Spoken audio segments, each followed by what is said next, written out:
ଏ ଅସୀମ ଆକାଶ, ଏହି ପୃଥିବୀ, ଏହି ଜୀବଜଗତ ସବୁ କେମିତି ଆସିଲା? କେଉଁ ସମୟରେ, କେଉଁ ଶକ୍ତିରୁ ଏହି ସମଗ୍ର ବ୍ରହ୍ମାଣ୍ଡ ଜନ୍ମ ନେଲା?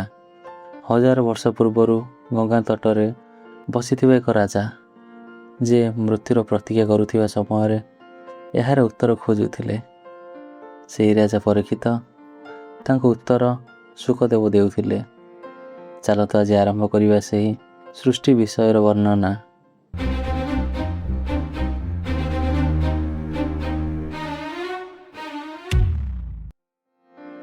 ସୃଷ୍ଟିର ଆରମ୍ଭ ପୂର୍ବରୁ ନାରଦ ଜଗତ ପିତା ବ୍ରହ୍ମାଙ୍କୁ ପ୍ରଶ୍ନ ପଚାରିଥିଲେ। ସେ କହିଥିଲେ, ହେ ପିତା, ଆପଣ ହେଉଛନ୍ତି ଜଗତର ପିତା, ଆପଣ ସମସ୍ତଙ୍କର ସୃଷ୍ଟିକର୍ତ୍ତା। ମୋତେ କୁହନ୍ତୁ, ଏହି ସଂସାରର ରୂପ କ'ଣ? ତାହା ସହିତ ତାହାର ଆଧାର କ'ଣ? ଏହାକୁ ନିର୍ମାଣ କିଏ କରିଛନ୍ତି ଓ ଏହାର ପ୍ରଳୟ କେଉଁଥିରୁ ହୁଏ? ଏହା କାହା ଅଧୀନରେ ଅଛି ଏବଂ ଏହି ବସ୍ତୁ ବାସ୍ତବରେ କ'ଣ? ଆପଣ ଏହି ତତ୍ତ୍ୱକୁ ମୋତେ ବୁଝାଇ ଦିଅନ୍ତୁ। ହେ ପିତା, ମୋତେ କୁହନ୍ତୁ, ଆପଣଙ୍କୁ ଏହି ଜ୍ଞାନ କେଉଁଠାରୁ ମିଳିଲା? ଆପଣ କାହାକୁ ଆଧାର କରି ରଖିଛନ୍ତି? ଆପଣଙ୍କର ବି କିଏ ପ୍ରଭୁ ଅଛନ୍ତି ଏବଂ ଆପଣଙ୍କର ସ୍ୱରୂପ କ'ଣ? କାରଣ ଆପଣ ଏକା କ୍ଷଣକ ମଧ୍ୟରେ ମାୟା ଦ୍ୱାରା ଏହି ସୃଷ୍ଟିକୁ କିପରି ରଚନା କରିଦେଉଛନ୍ତି, ଏହା କ'ଣ ଅଦ୍ଭୁତ ନୁହେଁ? ଯଦି ଆପଣ ନିଜେ ନିଜ ଶକ୍ତିର ଆଶ୍ରୟ ନେଉଛନ୍ତି, କାହିଁକି ଆପଣଙ୍କର ବିକାର ନାହିଁ?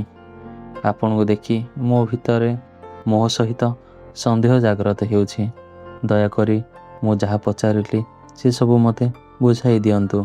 ଏହି ସମୟରେ ବ୍ରହ୍ମଦେବ କହିଲେ, ହେ ପୁତ୍ର ନାରଦ, ଜୀବମାନଙ୍କ ପ୍ରତି କରୁଣା ପରବେଶ ହୋଇ ଯାହା ମୋତେ ପଚାରିଲ, ସେସବୁ ସୁନ୍ଦର ପ୍ରଶ୍ନ ଥିଲା।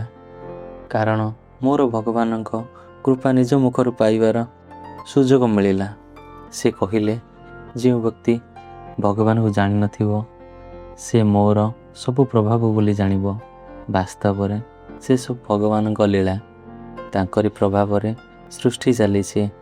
ସୂର୍ଯ୍ୟ, ଚନ୍ଦ୍ର, ଅଗ୍ନି, ଗ୍ରହ ଓ ନକ୍ଷତ୍ରମାନେ ତାଙ୍କର ଜ୍ୟୋତି ଆଲୋକିତ କରିଥାନ୍ତି। ଆଉ ସେ କହିଲେ, ସେସବୁ ବାସୁଦେବଙ୍କ କୃପା। ଏକମାତ୍ର ଭଗବାନଙ୍କ ବ୍ୟତୀତ ଦ୍ରବ୍ୟ, କର୍ମ, କାଳ, ସ୍ୱଭାବ ଓ ଜୀବ ବୋଲି କିଛି ସେମିତି ବସ୍ତୁ ନାହିଁ। ବେଦମାନେ ହେଉଛନ୍ତି ନାରାୟଣଙ୍କ ପାରାୟଣ, ଯାହାକୁ ମୁନି ଋଷିମାନେ ଗାଇ ବୁଲିଥାନ୍ତି। ଦେବତାମାନେ ମଧ୍ୟ ଭଗବାନଙ୍କର ଅଂଶ। ସକଳ ଧ୍ୟାନ କେବଳ ନାରାୟଣଙ୍କ ପାଇଁ ହିଁ ଅଛି।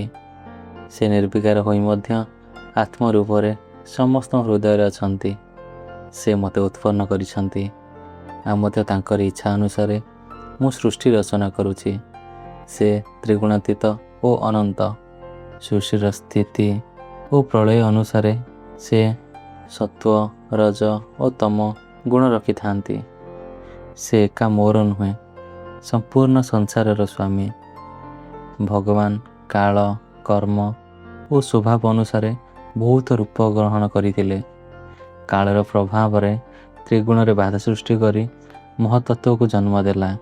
ଏମିତି ଭିତରେ ସମସ୍ତଙ୍କ ମଧ୍ୟରେ ବିକାର ଜନ୍ମ ନେଇଥିଲା ଓ ଅହଙ୍କାରର ସୃଷ୍ଟି ଘଟିଥିଲା। କ୍ରମେ ଅହଙ୍କାର ବିକାର ପାଇଁ ସେଥିରୁ ଆକାଶର ଉତ୍ପନ୍ନ ହେଲା। ପରେ ଆକାଶ ମଧ୍ୟରେ ମଧ୍ୟ ବିକାର ଆସିଗଲା। ସେହି ବିକାରରୁ ବାୟୁ ଜନ୍ମ ନେଲେ। ବାୟୁଙ୍କର ଗୁଣ ହେଉଛି ସ୍ପର୍ଶ ଓ ସେଥିରେ ମଧ୍ୟ ବିକାର ଘଟିଲା, ଯାହାଦ୍ୱାରା ତେଜର ଜନ୍ମ ହେଲା। ପୁଣି ସେଥିରେ ମଧ୍ୟ ବିକାର ଘଟିଲା, ଆଉ ସେ ବିକାର ଘଟି ସୃଷ୍ଟି ହେଲା ଜଳ। କାଳକ୍ରମେ ଜଳରେ ମଧ୍ୟ ବିକାର ଲାଗିଲା।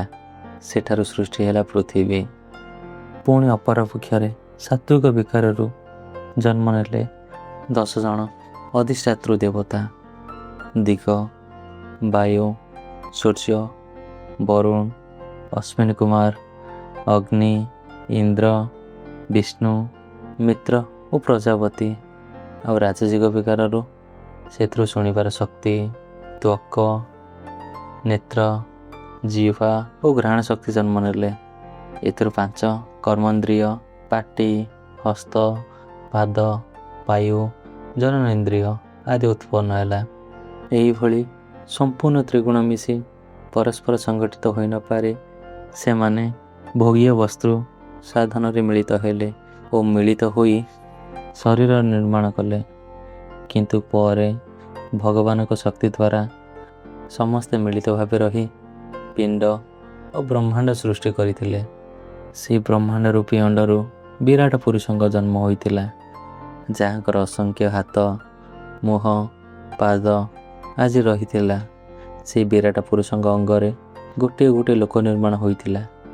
ଉପରିସ୍ଥ ଅଙ୍ଗରେ ସପ୍ତ ସ୍ୱର୍ଗର କଳ୍ପନା ଓ ତଳ ଭାଗରେ ସପ୍ତ ପାତାଳର ଜନ୍ମ ହୋଇଥିଲା। ଆଉ ଏଇଭଳି ଭାବରେ ସୃଷ୍ଟିର ଜନ୍ମ ହୋଇଥିଲା। ଆଉ ଏହା ହିଁ ଥିଲା ସୃଷ୍ଟିର ରହସ୍ୟ। କିନ୍ତୁ ବିରାଟ ପୁରୁଷଙ୍କ ସମ୍ପୂର୍ଣ୍ଣ ବର୍ଣ୍ଣନା ଆମେ ପରବର୍ତ୍ତୀ ଭିଡ଼ିଓରେ ଜାଣିବା। ଯଦି ଆପଣଙ୍କୁ ଭିଡ଼ିଓ ଭଲ ଲାଗିଲା ତାହେଲେ ଗୋଟେ ଲାଇକ୍, ସେୟାର ଓ ସବସ୍କ୍ରାଇବ୍ କରିଦେବେ।